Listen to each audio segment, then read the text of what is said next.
Bonjour à tous et bienvenue dans la matinale, votre rendez-vous hebdo qui vous parle de l'audio et des instruments de musique, de toutes les news. Et c'est la 100e aujourd'hui. Donc écoutez, je suis très content et très fier de faire cette 100e avec vous. Ça fait déjà un peu plus de 2 ans et demi du coup que je tourne cette émission.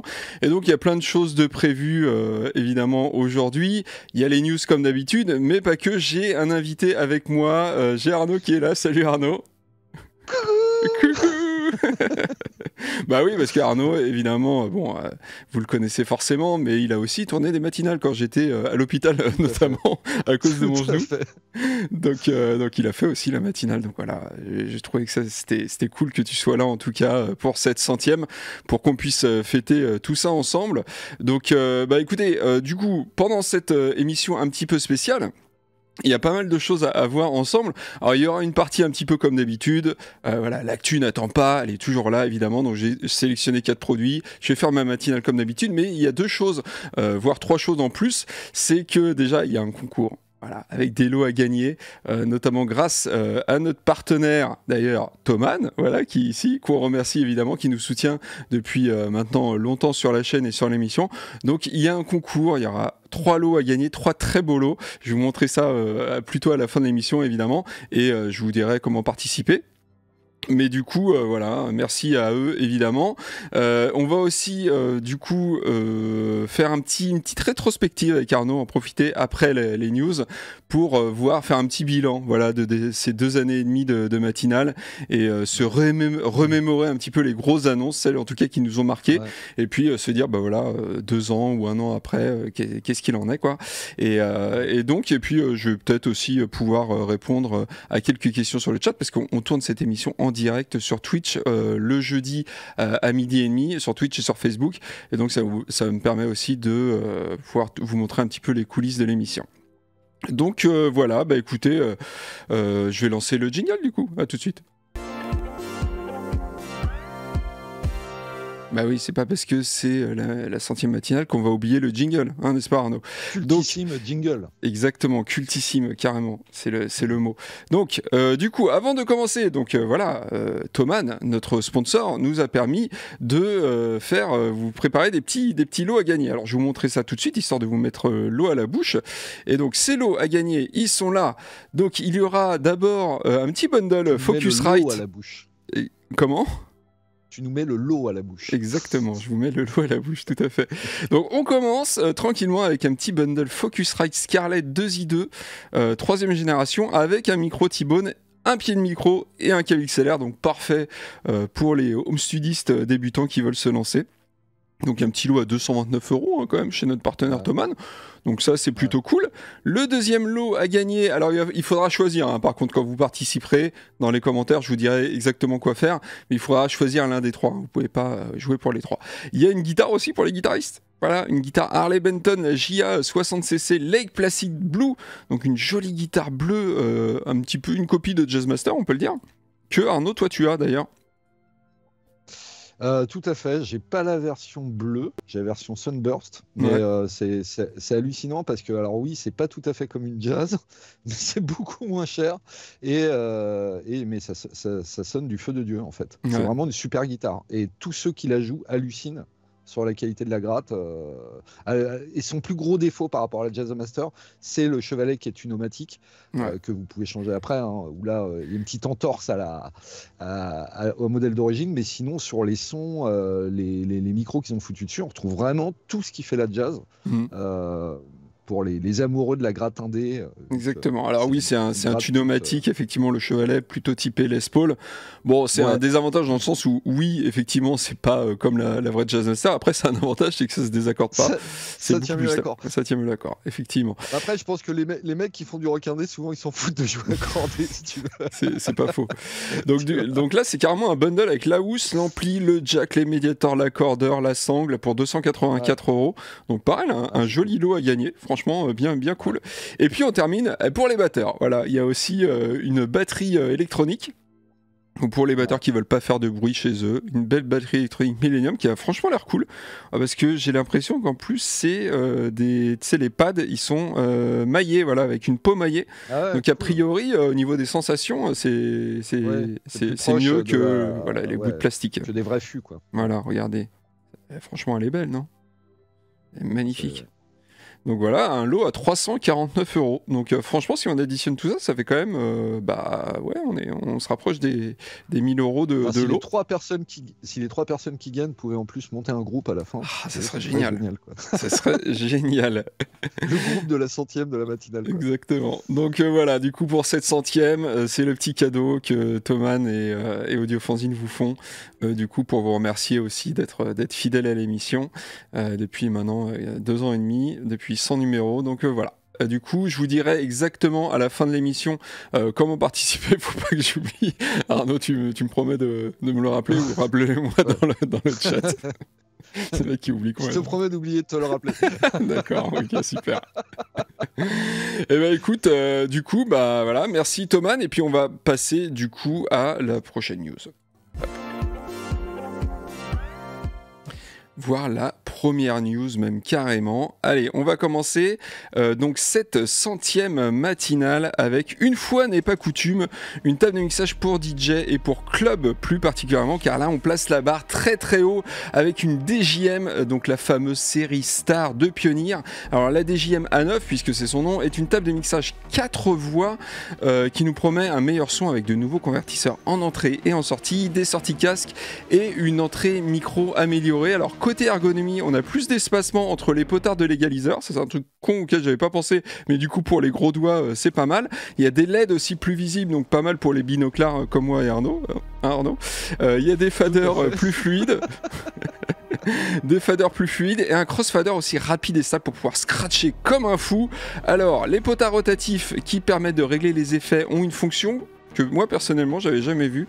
C'est une fonction activable qui est dénommée Center Lock, qui est une sorte de cran en fait sur la position médiane, mais qu'on peut apparemment désactiver, et permettant de ne pas dépasser le point neutre sur certains paramètres, même si on agit rapidement. Par exemple, si vous tournez, attendez, je vais mettre la caméra pour bien vous montrer.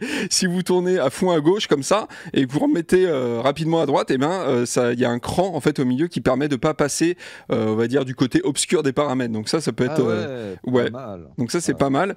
Au-dessus du X-Pad, on a un nouvel écran couleur qui permet de bien voir les paramètres de l'effet modifié. Il est situé juste au-dessus du bandeau tactile, donc le X-Pad c'est le petit bandeau tactile comme ça. À noter aussi l'arrivée de 3 nouveaux effets. Alors une autre chose aussi que j'ai apprécié, parce que moi c'est vrai que toi non plus Arnaud, mais moi je suis pas DJ, donc voilà, je suis ça de loin, mais je trouve ça quand même intéressant de suivre un petit peu les évolutions de ce qui se fait. Et donc grâce aux 2 ports USB-C et aux 2 ports USB-B, alors USB-B c'est les ports USB à l'ancienne qu'on connaît tous, on peut relier 2 ordinateurs en même temps. Et ce qui fait qu'on peut mixer à 4 mains, ou même de laisser la main à un autre DJ de façon totalement transparente. Par exemple, vous êtes en train de finir votre set, il y a le DJ d'après qui peut se brancher en fait avant que vous ayez fini, et hop, vous lui passez la main comme ça de manière complètement transparente. Franchement, je trouve ça vraiment cool. À noter que les 2 sorties casque, elles, sont totalement indépendantes en termes de volume, mais aussi de source. Donc quand on est 2 DJ, c'est quand même pas mal aussi. Il y a une entrée Bluetooth pour envoyer du son à partir d'un smartphone, par exemple, et de le traiter comme n'importe quelle source, donc au niveau de l'EQ, des effets, etc. aussi. Et on peut utiliser aussi des effets externes de la même façon que les effets internes au niveau du routing. Donc ça, c'est plutôt bien fait. Et la petite cerise sur le gâteau, c'est la compatibilité avec StageN. C'est une app iPad qui permet d'avoir une vue sur les indicateurs de niveau et certains paramètres à distance, et ce qui permettra à quelqu'un qui est placé dans la salle, donc dans le club, d'optimiser certains réglages et sans avoir à revenir dans la cabine DJ. Donc ça aussi, c'est plutôt cool. Alors apparemment c'est pas encore totalement sorti ça, mais ça va le faire.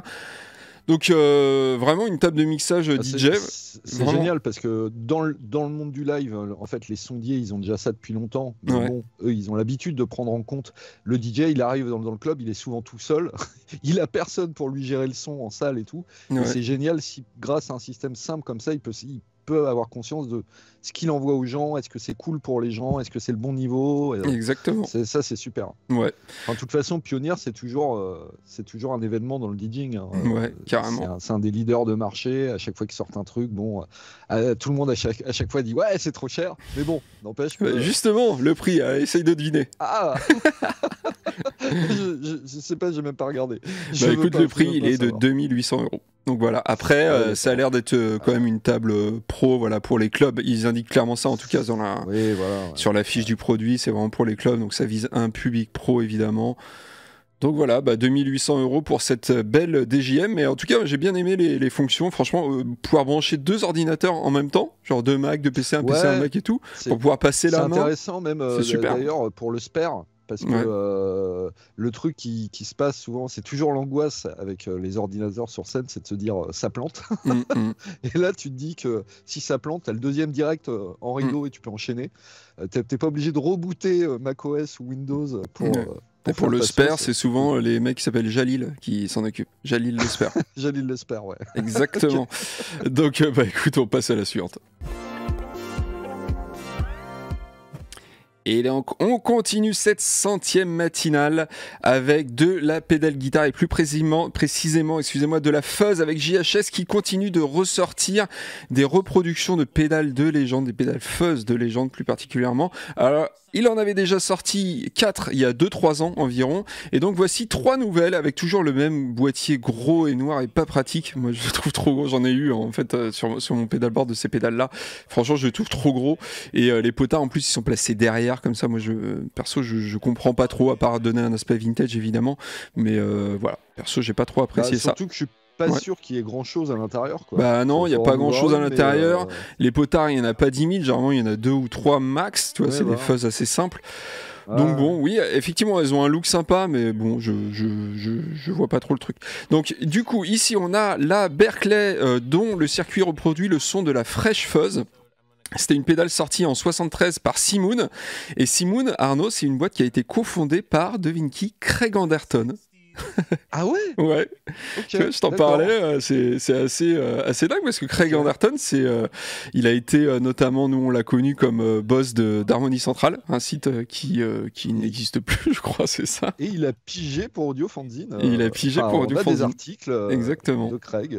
Voilà, donc il est américain, mais tu vois, il a vraiment, alors, il a un certain âge, hein, Craig Anderton, je sais pas quel âge il a exactement, mais en tout cas, voilà, il a une vie assez ouf parce que, je te dis, il a fait plein de trucs. Il a créé des boîtes et puis il a été embauché par Gibson aussi, je crois. Bref. Oui, et puis moi je sais, je crois, il fait de l'éditorial pour Presonus. Dans Studio One, souvent tu as des tutos Craig Anderton. Enfin, bon, il a sorti des livres et tout. Donc voilà, quand j'ai vu ça, j'ai fait ah ouais, d'accord, le mec a vraiment tout fait dans sa vie. Donc les premières, à l'origine, elles avaient un boîtier en plastique, mais ça a vite été remplacé par des boîtiers en métal. Et elles ont été utilisées notamment par les guitaristes de Boston, le groupe, pas la ville, et de Eric Johnson. Et donc cette pédale c'est une réplique de la toute première version parce que vous savez dans les fuzz il y a toujours ah ouais mais attends ça c'est la version de 69 avec tel composant, ah non ça c'est c'est des fous furieux les gars, surtout les JHS c'est des malades. Ah ouais, chez JHS on peut leur faire confiance là-dessus, ils sont capables d'avoir plusieurs fois la même pédale juste parce qu'il y a une faute de typo dans le manuel de l'une. C'est exactement ça. Les collectors.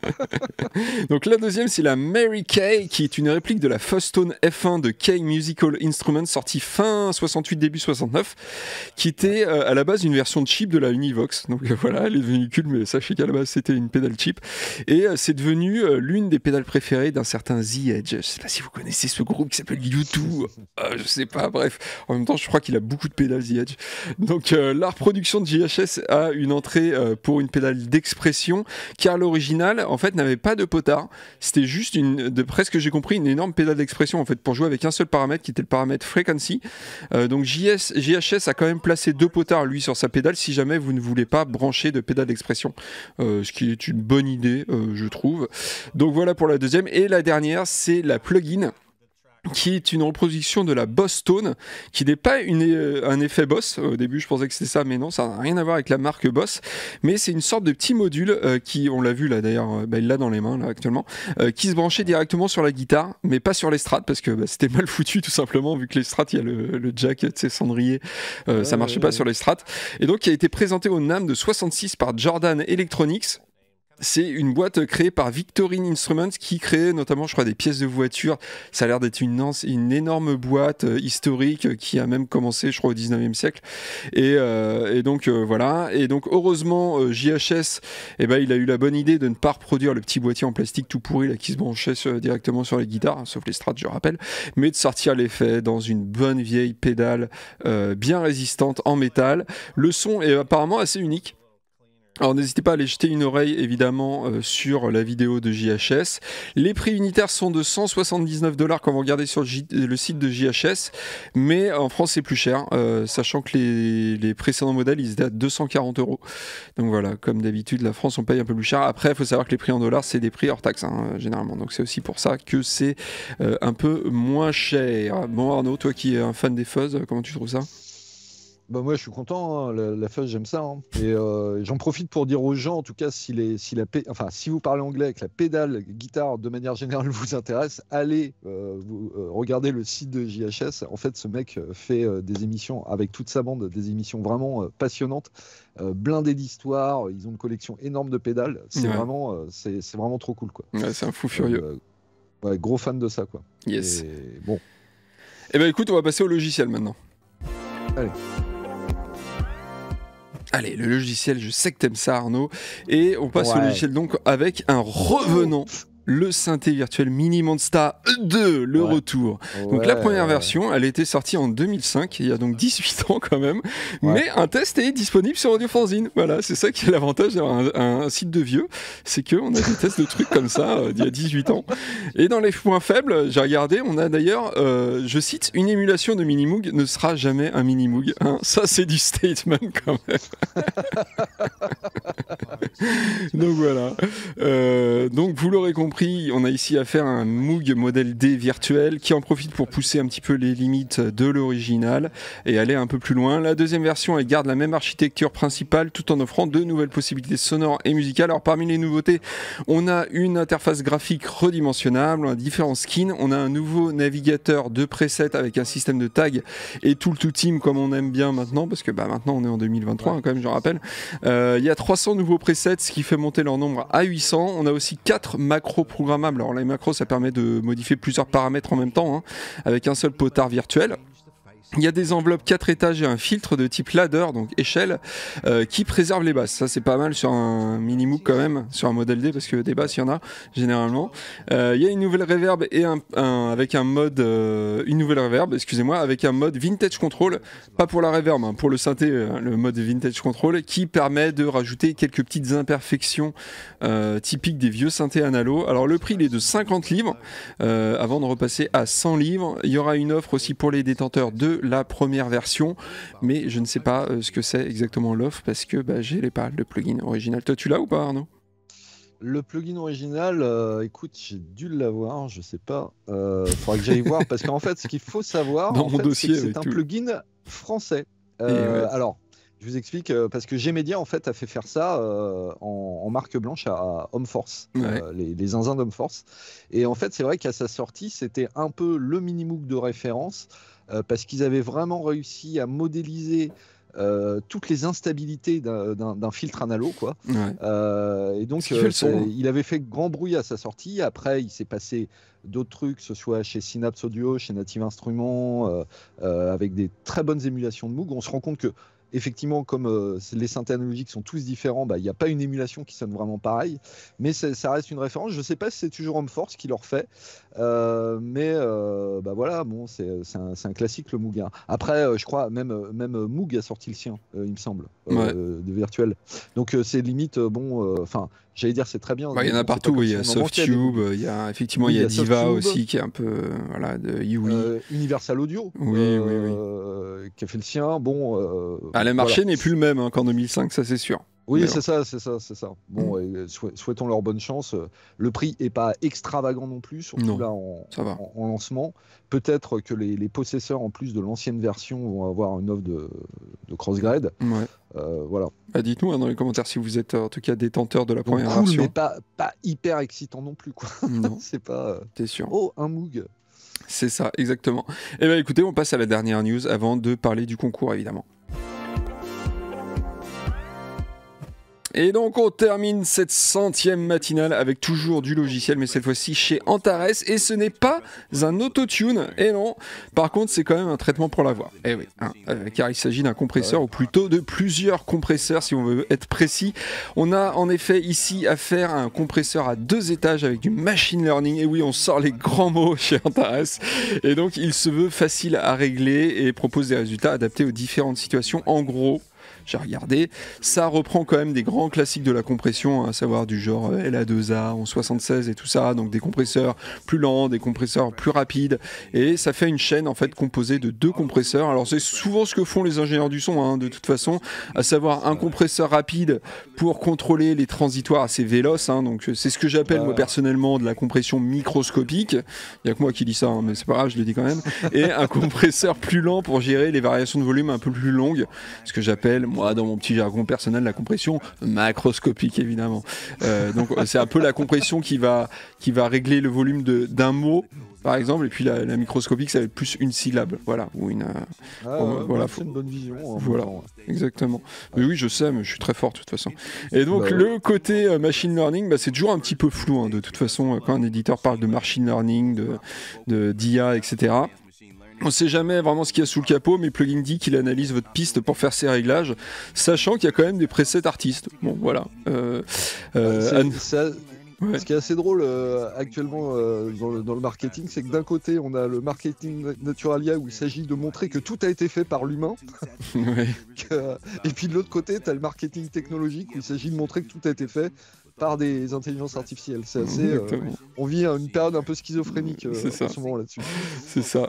À noter aussi qu'il y a la présence d'un paramètre qui permet de réchauffer le son, donc j'imagine que ça doit rajouter de la saturation typée lampe et donc de rajouter les harmoniques typiques de ce genre de traitement. Alors le prix il est de 210 €, il y a un essai gratuit, donc ça c'est important.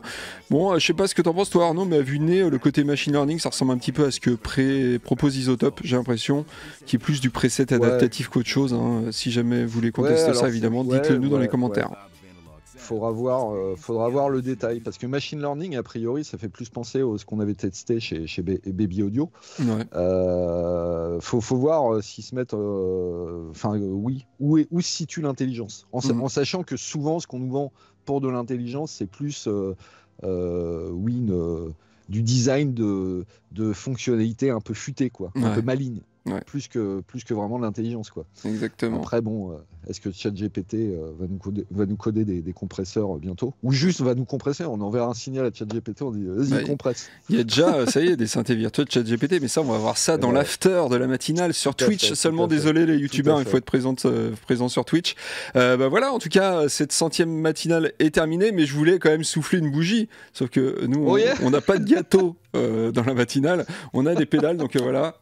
Je sais pas si je vais foutre le feu à mon... Attends, fais gaffe. Attends, est-ce que ça s'allume ce truc? Là. Ça se trouve c'est juste un gros fail. Fais gaffe, te crame pas le pouce. Hein. Oh là là. Ah, ouais. Ouais. C'est la 100e, voilà. Oh là là. Anniversaire, joyeux anniversaire, la matinale. Joyeux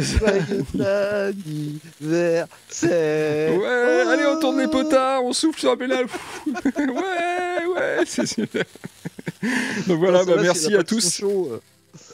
Merci à toi Arnaud aussi de m'avoir remplacé quand j'étais à l'hôpital évidemment, et d'avoir permis que cette matinale continue. Donc voilà, merci au chat évidemment d'être là sur Twitch. On continue bien sûr l'after de la matinale juste après, mais je ne vais pas oublier Arnaud, je ne vais pas oublier Non, Tu ne vas pas j'ai l'oublier. décidé aujourd'hui que je n'allais pas oublier, évidemment, de vous reparler du concours. T'avais Tu oublié? fais bien, j'avais oublié. Ah merde. Non, bon après c'est assez simple, hein, je vais vous dire ça, j'ai noté ça sur mon petit calepin virtuel. Donc je rappelle, Thomann vous permet de gagner pour la 100e de la matinale 3 bundles. Donc il y a un bundle plutôt typé home studio avec une interface audio, un micro, un pied de micro. Il y a un bundle guitare avec guitare, ampli et tous les petits accessoires qui vont bien. Et un bundle batterie électronique. Une batterie électronique Millennium avec des pots maillés, etc. Donc pour participer, c'est très simple, il suffit d'être maillé. Exactement. Donc pour participer, c'est très simple, il faut être abonné à la chaîne AF. Évidemment, liker cette vidéo, c'est-à-dire mettre un pouce en l'air. Même si vous voulez pas participer, il faut le faire, hein, ça de toute façon. Et mettre en commentaire de la vidéo le pack que vous souhaitez gagner. Donc drums, guitare ou micro ou home studio. Donc voilà, c'est assez simple. Hein, on n'est pas originaux là-dessus, mais bon, c'est pas grave. Donc du coup, n'hésitez pas à participer, évidemment. Et puis voilà pour cette matinale. Donc moi, je vous dis en tout cas rendez-vous la semaine prochaine pour la 101e. Du coup, voilà, parce que la matinale continue, évidemment. Donc merci à vous d'être fidèles au poste, de regarder cette matinale toutes les semaines, ça me fait vraiment chaud au cœur. Et puis merci Arnaud d'avoir été là pour cette matinale. Nous on continue l'émission, pour YouTube ça va s'arrêter, mais nous on continue sur Twitch où on va un petit peu débriefer, voir un petit peu le top de la matinale voilà, de ce qui s'est passé ces dernières années. Je vous montrerai aussi un petit peu les coulisses de l'émission. Voilà, je sais pas si encore a priori, j'ai pas réfléchi. Je sais pas si ça fera partie de l'émission sur YouTube. On verra ça. Mais en tout cas, moi, je vous dis à très bientôt. Et puis, portez-vous bien. Ciao. Ciao.